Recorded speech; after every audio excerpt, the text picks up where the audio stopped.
Previously on Geek Brief. We have a villain here on Heroes. I can neither confirm nor deny the Renaissance appellation. I don't know what you're talking about. Wait a minute, I'm on Heroes? Yes. Seriously? Oh, you didn't know that? Hey, I'm David Lawrence from Heroes, and I'm taking over Geek Brief. No, you're not.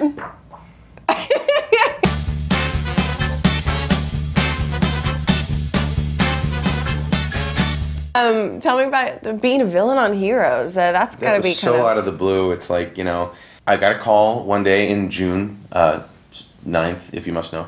And I was going to drag that date out of you. Yeah, my agent said to me, "Hey, you've got an audition for Heroes." And I remember watching Heroes. The very first time I watched it was the very first episode. Okay. With Hiro just concentrating on making that second hand go That. backwards. And I'm thinking to myself, as they showed all the different pieces of this cast, I said, "This is the most beautiful cast I've ever seen in my life. I will never get on this show. These people are gorgeous." And so, but what makes people on shows like that gorgeous are all the ugly people around them. Oh. So the villains, the not just ugly in the face, but ugly in spirit. Yeah. So there was this character, Eric Doyle, who was this imposing, horrific man who controlled other people's movements and forced them to do things that were distasteful. Nice. Yes. So I walked in, and I had an extra day with the sides, which is a rarity. It's a real luxury to have a couple days to rehearse the heck out of it and find all the nuances and stuff. And I really walked in very sure of what I wanted to see out of the character, and they apparently loved it. I was Network's choice by the end of the day. Wow. And the cool thing was, this was supposed to be just one episode. Episode 6. And it kept getting expanded, right? Well, there was this Russian roulette scene, and I didn't know Claire was a healer, so her mom shoots her, but then Claire heals and gets up, and she was supposed to grab that gun and blow the back of my head off. You're right. And that was it for me as one of the other villains that got offed during, Volume 3 villains. But I think that when we started doing the shooting, and they gave me some great lines to work with, and I was going back to the writers, and I was saying on this Monday morning when we started shooting, July 9th, if you need to know, am I giving you what you want? Is this what you're seeing in the character? Yeah. Absolutely, love it. They disappeared around noon on that first day after we'd shot the dinner scene with Meredith. Okay. And we were just gone all afternoon. They came back and they said, "We need to talk." And I'm like, Oh, crap.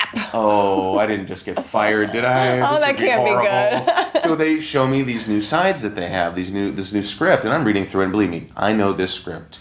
I know everybody's lines in this script, not just mine. Because it's my first network gig. It's my first gig on television. You've got to be excited. Right, and so I'm reading through, and I get to the point where she's supposed to blow my head off, and instead, she's crushed a chair falling backwards. She grabs one of the chair legs and whacks me over the head with it, and then they stick me back in prison, and I'm like, What?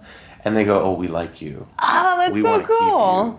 That And has so got to be the best feeling that an actor can have. well, you get killed off, but no, you're gonna stay. So it's a great feeling to know, because most of the time you go in and it's like you're a guest star or you're a co-star and they need you for the story and that's it, and you go away and that's the way it is. In fact, with CSI, I had a nice scene with Brass, Paul Guilfoyle, who plays the detective on the show.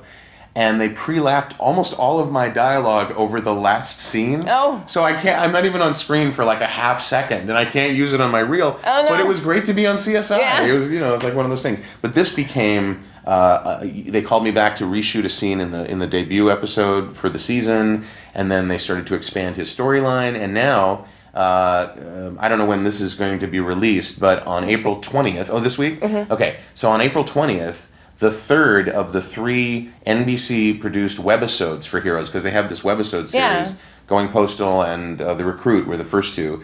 Well, the third one is called Nowhere Man, and it's all about what happens to me after I get my new papers from Claire. Okay. And I walk off, and I'm smirking at her that maybe I've pulled one over on her. But it's awesome. I have a love interest, and I use my powers for good. And I get to kick some idiot's butt. It's awesome. It's just really... You can find David at davids.com or davids.com. Yep. And twitter.com/ DH Lawrence XVII. And you can also get that link from the website. Yeah, that'd be great. Thank you so much. Thank you. I thought I'd never get a chance to meet you. Oh, I'm so happy glad that I'm in LA to finally meet up. We're going to continue on talking. Yeah, we're going to just talk to you later. Oh.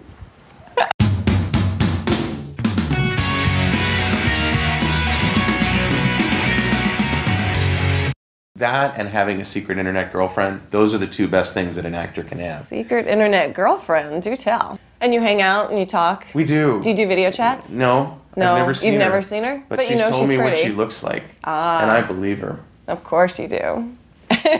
Anyway, You're a goofball. So when you register mysecretinternetgirlfriend.com,